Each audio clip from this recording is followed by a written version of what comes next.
भगवान से प्यार हो जाएगा, दुनिया में कोई प्यारा नहीं लगता वाह। फिर आपको। मुझे फोन्स का बहुत शौक है। अच्छा, एक ही ब्रांड का यूज करती हूँ, ज्यादा कंफर्टेबल मैं एप्पल के साथ ही रही हूँ, पर मुझे हर नए मतलब जो नया निकलेगा मुझे चाहिए। अभी 15 वाला चल रहा हो। पहाड़ों में तप करने वाले ऋषिगण बिना सांसारिक चीजों के भी खुश हैं। मोह माया से दूर रहो, भगवान की सेवा करो और खुश रहो, ऐसा कहती हैं जया किशोरी जी। और ये वही जया किशोरी है जो हर कथा का 9 से 10 लाख रुपए चार्ज करती है। हर साल इनको लेटेस्ट आईफोन चाहिए और इन्हीं के पास आपको डियोर का 2 लाख रुपए का बैग मिलेगा। और ये जो प्रवचन है ये सिर्फ हम जैसे लोगों के लिए, क्योंकि आप और हम जैसे लोग बेवकूफ़ बनते हैं और ये लोग अपने मजे ले लेते हैं। फिलहाल डियोर का ये बैग जया किशोरी के लिए सबसे बड़ी कंट्रोवर्सी बन चुका है, क्योंकि डियोर कंपनी अपनी मैक्सिमम प्रोडक्ट लेदर से बनाती है और लेदर बनता है एनिमल स्किन को एक्सट्रैक्ट करके। तो यहाँ पे पॉसिबिलिटी इस बात की है जया किशोरी का डियोर का ये बैग भी लेदर से बना हुआ है। लेकिन इसको काउंटर करते हुए जया किशोरी ने एक स्टेटमेंट दी है, वो आप भी देख सकते जो बैग की बात है, bag is a customized bag. और जो सबसे पहली चीज लोग कह रहे हैं कि लेदर है, उसमें कहीं भी लेदर नहीं है। वो एक कस्टमाइज बैग है। और कस्टमाइज का मतलब कि आप अपनी मर्जी से बनवाते हैं, इसलिए मेरा नाम तक लिखा हुआ है उसमें कि मैंने अपना नाम, कि वो एक कस्टमाइज बैग है, उसमें कहीं से भी कोई लेदर नहीं है। और मैं अपनी गारंटी ले सकती हूँ, पर मैं किसी कंपनी की कोई गारंटी नहीं लेती। यहाँ पर जया किशोरी का कहना है मैंने इस बैग को अपने तरीके से कस्टमाइज करवाया। लेकिन इसको चेक करने के लिए मैं डियोर की वेबसाइट पे विजिट करता हूँ और वहाँ पर मैंने ऐसा ही एक बैग सेलेक्ट किया जो जया किशोरी के पास है। हालांकि मैंने इसको कस्टमाइज करने की कोशिश की तो यहाँ पर मुझे कस्टमाइज के लिए एक ऑप्शन मिला। डियोर का ये बैग देखोगे तो यहाँ पर आपको सबसे आगे मिलता है क्रिस्टेने डियोर, जो इस कंपनी के मालिक है, उनका नाम आता है। वहाँ पर आप अपना नाम लिखवा सकते हो।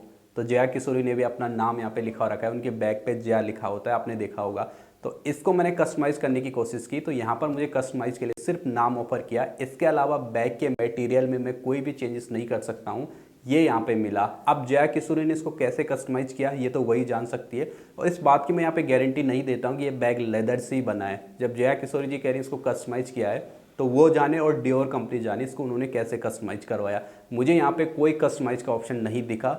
ओनली यहाँ पर कस्टमाइजेशन के लिए ऑप्शन था, तो सिर्फ नाम में आप यहाँ पर अपना नाम लिखवा सकते हो। चलो यहाँ पर एक टाइम के लिए मान लिया जाए ये बैग लेदर से नहीं बना है, किसी कॉटन या किसी और मटेरियल से बना है, लेकिन इस बैग का प्राइस 2 लाख रुपए से भी ऊपर है। और 2 लाख रुपए से भी ऊपर का एक बैग कोई कथावाचक यूज़ कर रहा है और दूसरों को ये लोग ऐसे सजेशन देते हैं ये दुनिया मोह माया है, आपको संसारिक जो भोग है उनसे दूर रहना है। तो यहाँ पर ये बात अब कितनी आप इसको सही लेते हो ये आपके ऊपर डिपेंड करती है, क्योंकि ऐसे लोग आपको बहुत सारे मिलते हैं जो आपको ज्ञान तो दे देते हैं लेकिन उस बात को खुद फॉलो करने से ये लोग काफ़ी दूर रहते हैं। इनका इन चीज़ों से 36 का आंकड़ा होते हैं। तो ऐसे प्रवचन सिर्फ आप और हम जैसे लोगों के लिए, क्योंकि हम जैसे लोगों से इनको पैसा मिलता है। भगवान से प्यार हो जाएगा, दुनिया में कोई प्यारा नहीं लगता फिर आपको। और इतना ही नहीं, अगर आप जया किशोरी के ऑफिशियल वेबसाइट पे विजिट करोगे तो यहाँ पर आपको 700 रुपये से लेकर 1000 रुपये तक की टी शर्ट ऑफर की जा रही है।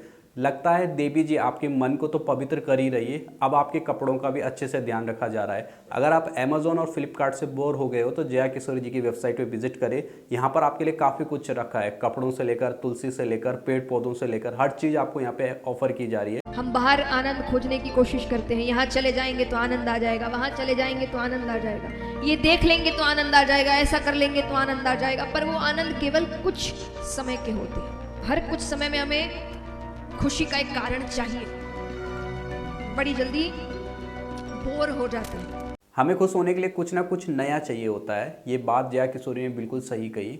जंगलों पहाड़ों में रहने वाले ऋषि मुनि वो संसारिक चीज़ों से दूर रहते हैं, फिर भी वो बहुत खुश रहते हैं, बिल्कुल सही बात है। लेकिन जया किशोरी जी को भी तो हर साल नया लेटेस्ट आईफोन चाहिए, उन्हें भी डियोर का बैग चाहिए, रोलेक्स की घड़ी चाहिए। और ऐसे प्रवचन सिर्फ हम लोगों के लिए क्यों? जब जया किशोरी जी एक लग्जरी लाइफ जी रही है तो अपने जो इनको सुनने वाले, जो इनके श्रोता हैं, तो उनको ये स्टेटमेंट क्यों दी जाती है कि संसारिक चीज़ों से दूर रहो, इसके बीच में मत फंसो। जब अगला इंसान खुद इस मोह माया में जी रहा है, खुद इसको एक बिजनेस बना के जी रहा है, तो अपने सुनने वालों को ये बातें क्यों? तो यहाँ पर ये धर्म के अगेंस्ट है। आप में से बहुत सारे लोग इनको सुनते होंगे और मैं ये नहीं कह रहा इनको मत सुनो, जया किशोरी जी गलत है, बिल्कुल गलत नहीं है। अगर कोई कमा रहा है, खा रहा है तो अच्छी बात है, लेकिन उस गद्दी पे बैठ के ऐसे प्रवचन क्यों दिए जा रहे हैं? वहाँ से भी तो ये बोला जा सकता है हाँ मैं एक लग्जरी लाइफस्टाइल जी रही हूँ, आप लोग भी जी सकते हो। लेकिन जो ये संसारिक मोह माया है इससे दूर मत भागो, ये सबके लिए है।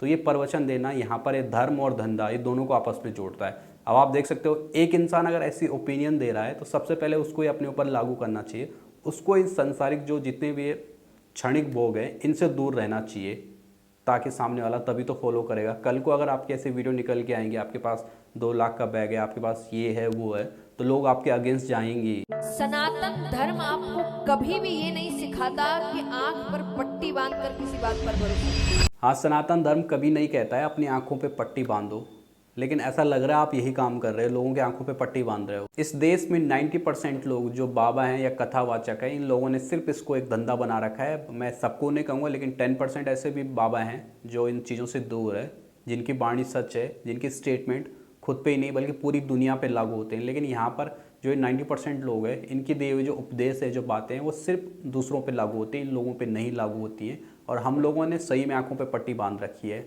जो लोग 10-10, 11-11 लाख रुपए एक कथा का चार्ज कर रहे हैं, वो लोग ऐसी ओपिनियन देते हैं, बाद में पता चलता है नहीं इनकी लाइफस्टाइल तो कुछ और है, हमारी कुछ और है, हम लोग इनके पीछे पागल है। तो मैं यही कहता हूँ, आप जिसे मर्जी उसको देखो, जिसे मर्जी उसको फॉलो करो, मैं कौन होता हूँ रोकने वाला। लेकिन स्टिल उसको देखो भाई जिसकी बात और जिसकी बोल जो सच हो, जो चीज़ को करता भी हो, जिसको फॉलो करता हो, क्योंकि चीज़ें हर कोई किसी पे थोप सकता है। क्या वो इंसान अपने द्वारा बोले गई चीज़ों को खुद फॉलो कर रहा है या सिर्फ तुम पे थोप रहा है? तो यही बात है एक धर्म और एक धंधे में। तो धर्म को बचाने वाले तो बहुत हैं, लेकिन धंधे को चलाने वाले उससे डबल लोग हैं इस दुनिया में। तो इसलिए जिसको भी सुनते हो आप, उसकी बात को बड़ा ध्यान से सुनो और देखो क्या कह रहा है, उसका लाइफस्टाइल क्या है।